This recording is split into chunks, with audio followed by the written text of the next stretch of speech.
Insomniacs Anonymous presents the retelling of true stories collected from the darkest corners of the web.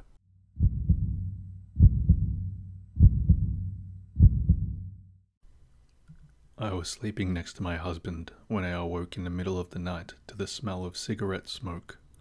Neither of us smoked. I stayed still and glanced around the dark bedroom and saw the glowing tip of a cigarette light up a silhouette of a man standing in our bedroom. Just standing there, watching us sleep, smoking his cigarette. I was spooning my husband at the time, so I whispered, "There is someone with us in the room." He jumped out of bed, naked, and chased this guy back out through the window he came in through, and halfway down the block before losing him. The BTK Strangler was still active in our town at the time, and we wondered if that was possibly an encounter with him.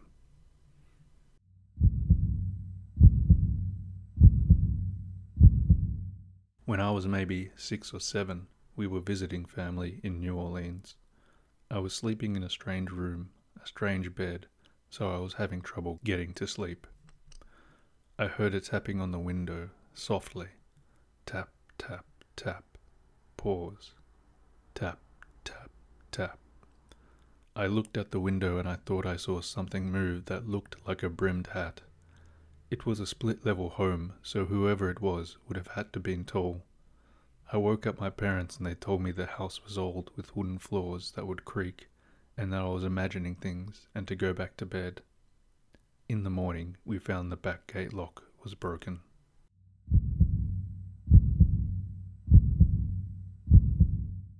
My niece is about 3 now. About 18 months before she was born, my sister and brother-in-law lost their first pregnancy. They were far along enough to have picked a name out, and they knew it was a boy. They've never told my niece, or talked about these details in front of her. Her imaginary friend is a boy by that same name.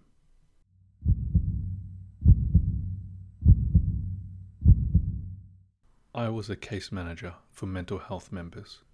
My clinic helped cover some of the most rural areas attached to my city.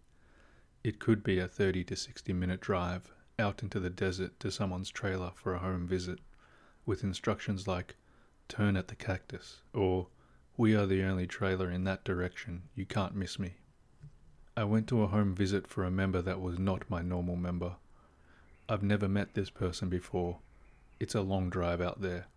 Cell signal drops a few times. No street signs, the works. I arrive at the house and the member is waiting on the porch for me.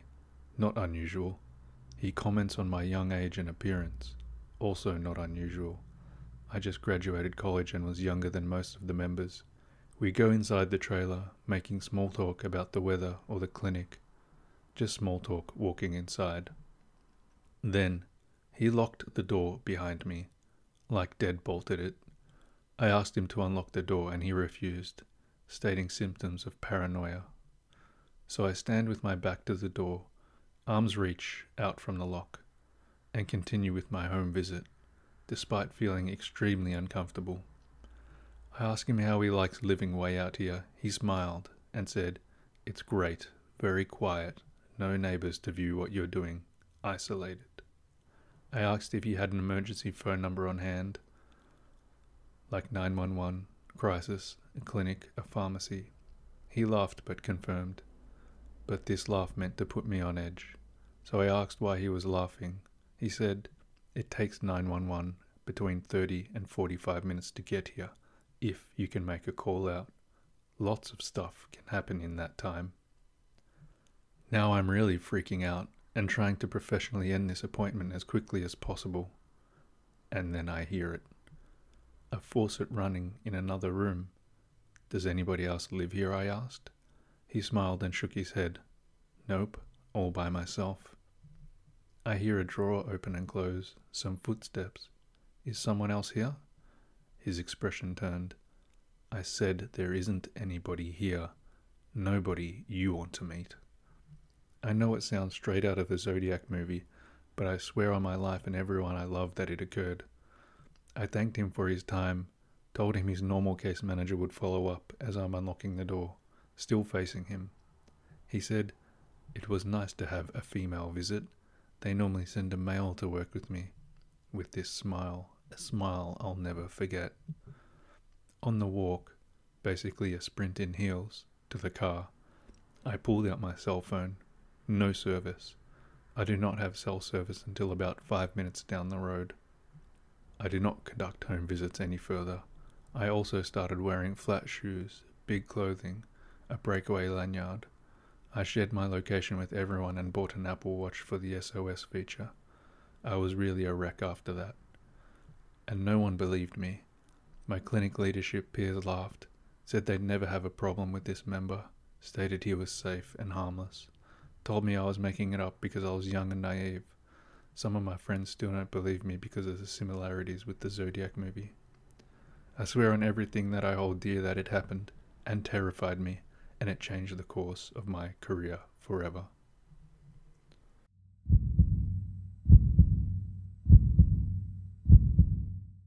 As a kid, my parents converted half of our garage into a room for me so I could be separate and not share a room. But right as I moved in, there would be these fast crawling noises that would run along the walls. It would keep me up for hours through the night.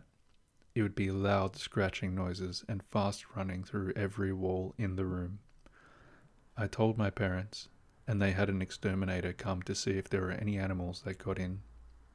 The guy said there was absolutely nothing, no signs of anything that could be making noise. My parents called me crazy and said I wasted their time. The night the exterminator came, I woke up to a loud bang on my wall. When I woke up, there was something in the corner of my room watching me. I went under the covers and tried not to acknowledge it till I passed out. I didn't even bother telling my parents about that.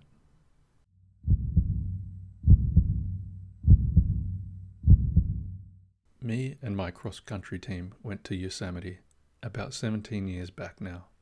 The girls and boys slept in 2 big, separate tents. I didn't know the sleeping accommodations prior to the trip, so my grandma got me a little tent of my own. There were quite a few people in the area, so it's not like we were isolated or anything like that. I never slept well, even in my younger years, and quite a few things happened during our week stay. One being a bear walking past my tent, another being the sound of a woman screaming. The girls in the tent heard it too. But one night in particular, I heard some splashing and rustling in the lake we were camping by. I figure it's another bear or something. So I get my flashlight to see what it may be. Maybe an unsafe idea now that I think of it. I point in the direction of the sound and I see what looks like a person, but not quite a person. No clothes, and it was small, but not built like a child. They ran behind the trees. I went immediately back into my tent, and I didn't see anything else like that the rest of the trip.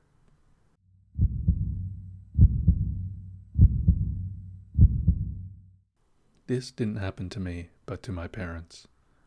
My mum going off the deep end on a crazy train isn't that out of character, but my dad doesn't do that, and he swears the story is legit. When I was about 2-ish, my mum woke up from a nightmare, and she woke up my dad. He tried going back to sleep, and she told him not to, because his mum was going to call soon, because somebody had been decapitated in some kind of accident.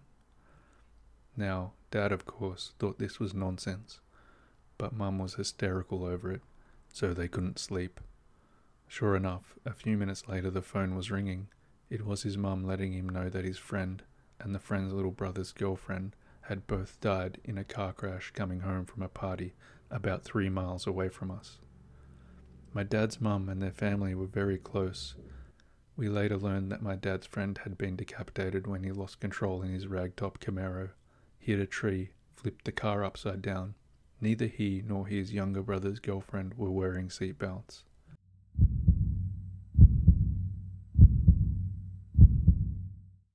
This happened in Sydney, Australia, around 2016. I was about 14 years old, and there was an abandoned house on the corner of my suburban street. It wasn't like your 100-year-old decaying house. It was fairly modern and had been abandoned fairly recently. An old lady passed away, I think.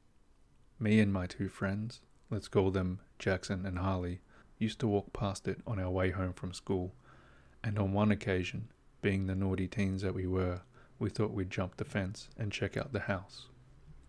We managed to make our way into the house through a side window that was broken. I remember that Harley found a screwdriver and removed the lock to the back door so we could get in and out that way. Whoever lived in this house had obviously been a hoarder. It was your classic newspapers and letters stacked up in the living room sort of deal. We searched through a bunch of rooms and Jackson and I snagged some very old jewelry that we found. There was also a basement to the house that was a bit dusty and had a bunch of kids' toys and stuff like that in it. We didn't go down there as much as it smelt pretty bad and it was just kind of gross in general. It became a regular thing.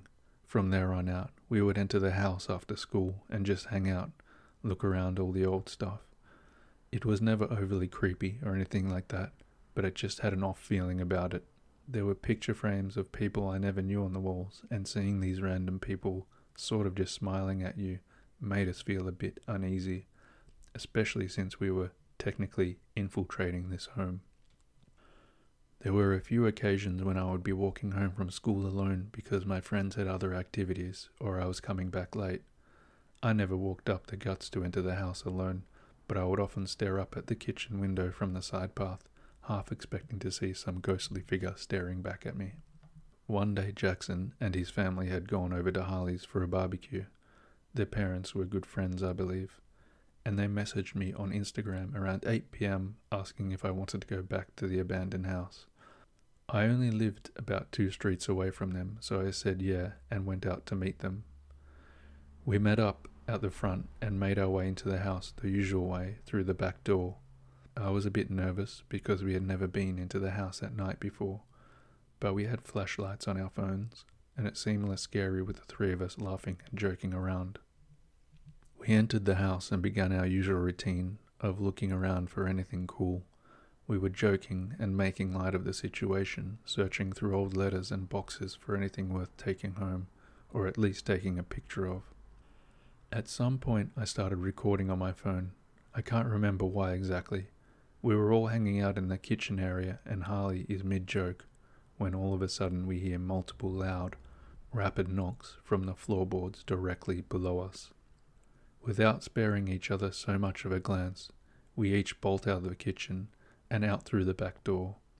The back door was on a balcony and a staircase, but I was in such a panic to get out of the house that I jumped over the balcony and landed on my ass.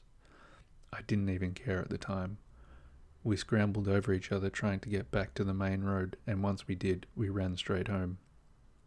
The next day we talked about it at school. It all seemed hilarious now that it was daytime, and we laughed about how I had jumped off the balcony and bruised my ass. We never did go back into the house though, despite walking past it on the way home from school. I still had that video on my phone I recorded, and you can hear the knocks in the video. I did upload it to YouTube somewhere, but I'll need to look through my old accounts to see if I can find it. I went camping by myself over the weekend in the woods in New Mexico, skinwalker territory. Everything went fine. I got back home and started looking through the digital pictures on my camera I took with me. Plenty of shots of the forest and scenery and whatnot, but right smack in the middle of my collection were about 30 or 40 pictures of me sleeping.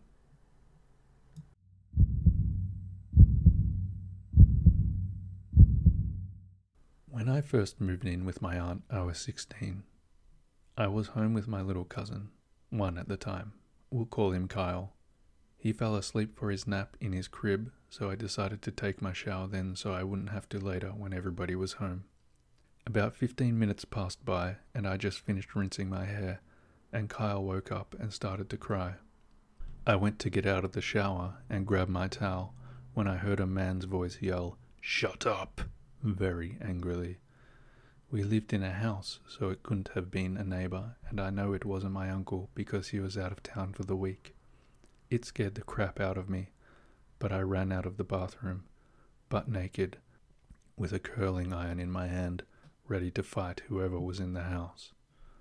I opened the bedroom door and looked in his room, but no one was there. Naturally, I grabbed the child, my robe, my cell, and ran across the street to my neighbor's house. Kyle, all the time, is crying hysterically. I'm panicking, and my neighbor, easily like 80 years old, was trying his damnedest to comfort us.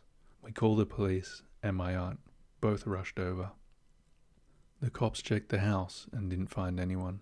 No signs of forced entry, nothing. Everything was still locked except the front door. I unlocked that. Nothing was broken, nothing stolen. Everyone thought I was crazy.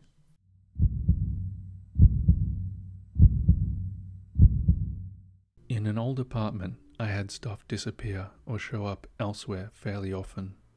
In this case, I suspect it was at least one of the maintenance guys making unauthorized entries. Some of them presume. One day, I came home to find a smoke alarm had been installed in my bedroom. However, no work order had been left. I didn't think much of it then, but years later I learned that fake smoke alarms with hidden cameras were a thing. Of course, I'd done things in that room. It's a different kind of creepy, but still kinda hair-raising.